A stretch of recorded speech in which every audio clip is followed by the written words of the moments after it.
नमस्कार। आज दो लार्ज कैप एफएमसीजी स्टॉक्स की चर्चा करेंगे। दोनों ही भारत की बहुचर्चित एवं प्रतिष्ठित कंपनियां हैं। इनके प्रोडक्ट्स घर घर में व्यवहार होता है। ये दोनों ही ऐसी कंपनियां हैं जिनका बीटा बहुत ही कम है। कम होने का अर्थ है कि स्टॉक मार्केट रेजिस्टेंस वाले स्टॉक होते हैं ये। यानी जब मार्केट में जब करेक्शन होता है तो करेक्शन की रफ्तार से ये स्टॉक्स कम रफ्तार से नीचे गिरते हैं, और जब स्टॉक मार्केट बढ़ता है तो उसके रफ्तार से और तेज गति से ऊपर बढ़ते हैं। आइए इन स्टॉक्स के बारे में आगे भी देखेंगे, और ऐसे स्टॉक्स को लॉन्ग पोर्टफोलियो में रखना चाहिए जिससे पोर्टफोलियो में स्टेबिलिटी आती है। पहली कंपनी ब्रिटानिया इंडस्ट्रीज लिमिटेड है। यह एक लीडिंग और ट्रस्टेड फूड ब्रांड कंपनी है। यह एक आइकॉनिक इसके brand Good Day, Tiger, Nutri Choice, Milk Bikis और मेरी गोल्ड जैसे बिस्कुट्स है।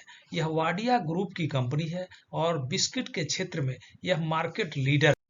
इस कंपनी की मार्केट कैप 98,637 करोड़ का है। करंट मार्केट प्राइस 4,095 रुपए की और 4,237 रुपए की यह हाई लगा चुकी है।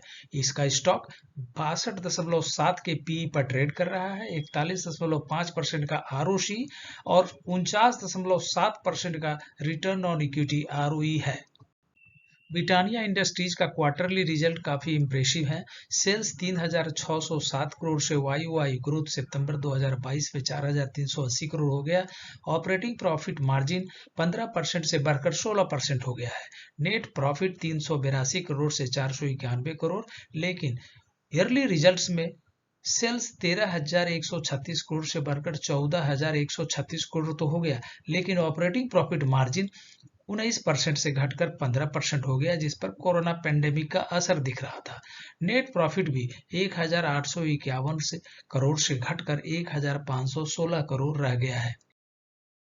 ब्रिटानिया इंडस्ट्रीज का शेयर कैपिटल 24 करोड़ का है, जिसमें प्रमोटर्स की हिस्सेदारी 50.55% की, एफआई 17.18% की, डीआईआई 16.12% की और पब्लिक के पास मात्र 16.14% की हिस्सेदारी है। ब्रिटानिया इंडस्ट्रीज की रिटर्न ऑन इक्विटी आरओई 3 वर्षों का एवरेज 42% का है। यह company healthy dividend pay out 118% की दे रही है और आरओसी लगातार 2 वर्षों से इंप्रूव कर रहा है। यह कंपनी में एफआईआई की होल्डिंग बहुत ही अच्छी है और इसके stock price momentum short, medium और लॉन्ग टर्म में बना हुआ है, और इस कंपनी के बीटा बहुत ही कम 0.56% का है। दूसरी कंपनी का नाम नेस्ले कंपनी है। नेस्ले वर्ल्ड की जानी पहचानी फूड और बीवरेजेस बनाने वाली कंपनी है। यह वर्ल्ड की लार्जेस्ट कंपनी है। इसके 2000 ब्रांड्स हैं और दुनिया के 151 देशों में इसकी प्रेजेंस है। यह भारत में 1912 से कामकाज कर रही है। नेस्ले एक ऐसी कंपनी है जो भारत के बदलते लाइफस्टाइल को बहुत बढ़िया तरीके से समझा है, और यह नेस्ले एक ऐसी कंपनी है जो भारत के कंज्यूमर नीड्स, उसके टेस्ट, उसके न्यूट्रिशन, उसके हेल्थ और उसके वेलनेस को बढ़िया तरीके से, बहुत ही अच्छी तरीके से एंटीसिपेट किया है। नेस्ले का मार्केट कैप 1,88,697 करोड़ का है। करंट मार्केट प्राइस 19,532 रुपए का और 21,053 रुपए की हाई लगा चुकी है। ये इसके स्टॉक 80.5 के पी पर ट्रेड कर रहा है। 147% का आरओसी है और 113% का रिटर्न ऑन इक्विटी आरओई है, और ये इसके स्टॉक्स लगातार अप ट्रेंड में चल रहे हैं। नेस्ले के प्रमुख प्रोडक्ट देखिए, मैगी, किटकैट, नेस्कैफे और भी बहुत सारे प्रोडक्ट्स हैं। नेस्ले का क्वार्टर रिजल्ट भी काफी इम्प्रेसिव रहा है। सेल्स 3,883 करोड़ से बढ़कर 4,591 करोड़ और ऑपरेटिंग प्रॉफिट 948 करोड़ से बढ़कर 1,011 करोड़ हो गया। ऑपरेटिंग प्रॉफिट मार्जिन में थोड़ा सा दबाव देखा जा रहा है। 24% से सितंबर के क्वार्टर में 22% रह गया है, लेकिन क्वार्टर टू क्वार्टर 20% से बढ़कर 22% हो गया है। नेट प्रॉफिट 617 करोड़ से बढ़कर 668 करोड़ हो गया है। इसके ईयरली रिजल्ट भी काफी इम्प्रेसिव रहे हैं। सेल्स 13,350 करोड़ से बढ़कर 14,709 करोड़ और ऑपरेटिंग प्रॉफिट मार्जिन एक स्टेबल ऑपरेटिंग प्रॉफिट मार्जिन 24% का। नेट प्रॉफिट 2,082 करोड़ से 2,145 करोड़ का हो गया है। नेस्ले के 5 वर्षों का एवरेज CAGR सेल्स ग्रोथ 10% का, प्रॉफिट ग्रोथ 18% का, स्टॉक प्राइस में मूवमेंट 21% का और रिटर्न ऑन इक्विटी में ग्रोथ 21% का रहा है।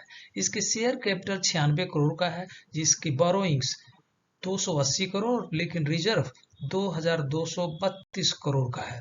इसके शेयर होल्डिंग पैटर्न्स में प्रमोटर के पास 62.76%, FI के पास 12.05%, DII के पास 8.86% और पब्लिक के पास 16.33% है।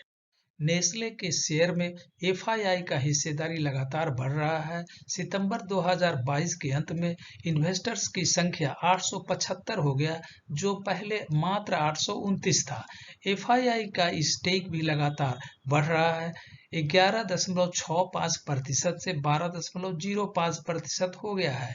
कंपनी अगले क्वार्टर में बहुत ही इम्प्रेसिव और दमदार रिजल्ट और बिजनेस देने की वादा की है और कंपनी अपने रिटर्न ऑन इक्विटी में लगातार बढ़िया प्रदर्शन कर रही है। 3 वर्षों का एवरेज रिटर्न ऑन इक्विटी 93.5% का है।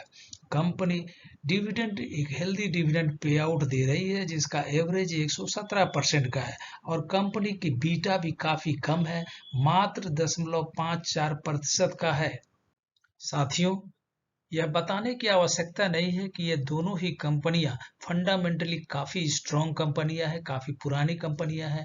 इसके प्रोडक्ट्स घर घर में व्यवहार हो रहा है और ऐसे स्टेबल बीटा वाली कंपनियों का स्टेबल स्टॉक वैल्यूएशन वाले कंपनियों के शेयर्स को अगर हम लॉन्ग टर्म पोर्टफोलियो में रखते हैं तो पोर्टफोलियो हमारा स्टेबल होता है, क्योंकि कुछ शेयर अगर रिसेशन में, करेक्शन में गिर भी जाते हैं तो ऐसे ही कंपनियों के स्टॉक्स आपके पोर्टफोलियो के प्रतिशत, आपके पोर्टफोलियो के स्ट्रक्चर में स्टेबिलिटी लाएगी और आपको खुशहाली प्रदान करेगी।